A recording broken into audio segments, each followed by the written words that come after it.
Well, what's up, amazing DK leaders? I wanted to do a super quick security update for Destiny Kids just to make sure we're all on the same page as a ministry as we continue to grow. I want to make sure that we're all knowing the same things going forward.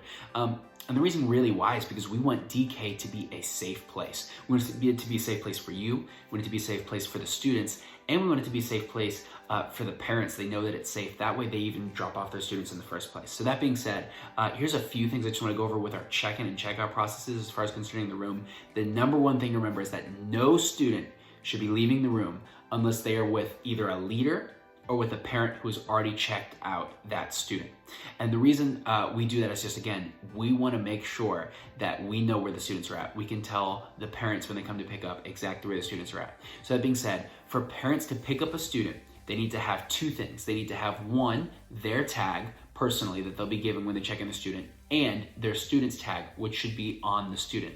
And the reason why we do that is because we want to make sure that we can match those two together. And here's a picture of what that looks like. But you'll see there's a 3-digit code on there, and the code should match the student's code. So if it's A39, it should say A39 on the student's tag. And that way we can know that that parent did indeed check in that student and can check them out. If there is any reason where it doesn't match, or for some reason they don't have it, maybe the student lost it, maybe the parent lost it, here's what we're gonna do. Instead of letting them check out, don't let them do that, but instead go ahead and we're gonna go to the iPad. There's an iPad on that round table right at the front of the room, and you can type in the last name of the child or the parent, whatever one they give you. You can type in that last name, and it should show that that parent has that student checked in under their name. It should show you, that way you know, okay, this person's been checked in. And if it does that, then you're able to go ahead and take the parent's ID and match it, and make sure it matches with that last name. If all that checks out, then in that case, we will allow the parent to go ahead and pick up the student. If it doesn't for any reason, please, please, please do not, whatever you do, allow the student to go with that parent. Even if it's someone you're familiar with, please go ahead and get me. And the reason why we do that is because we want to make sure, in some situations, some families have separated, and a dad may drop off and a mom may pick up. But the problem is sometimes parents go ahead and pick up without permission.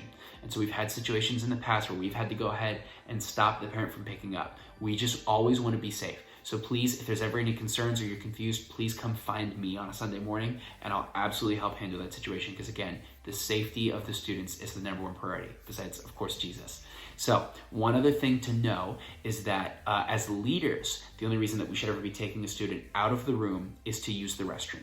They can't just go by themselves. They need to ask a leader, and they can go with a female leader only, and they can go ahead and go use the restroom. As the leader, please make sure you're just staying on that landing right there. They don't need to go downstairs. We have a bathroom upstairs they can use. But please make sure you're just waiting on the landing. You're not going into the bathroom. Allow the student to do what they do. And then go ahead, and after waiting on the landing, you can go ahead and bring them back into the room when they're done. Please, please, please don't go in there again. It's just another security thing. We want to make sure as leaders that you guys are protected. And then one more thing, in addition to, of course, the students leaving, is that parents can be in the DK room on one condition. If they're dropping off their student and they're nervous and they want to go ahead and make sure everything's okay, then just for that week, we will allow them to go ahead. We have tags in the back. They're white tags that we can write the parent's name on, and they can be separated from the students. Now, this is a special case scenario. It shouldn't happen with everyone, but if for any reason the student's nervous, the parents can go ahead and be in the back of the room, separated from the kids, just to make sure that we're being safe. We don't know anything about the parent, but they can stay in the back and just watch the kid until they're comfortable and they know that their student is okay, and then they can leave and go to service. They should never be with the other kids. They should always be in the back of the room, separated. And again, that's a special case scenario. I know that's kind of a lot to cover, but again, the reason why we do all of it is because we want the students to be safe, and we want parents to feel safe dropping off their students.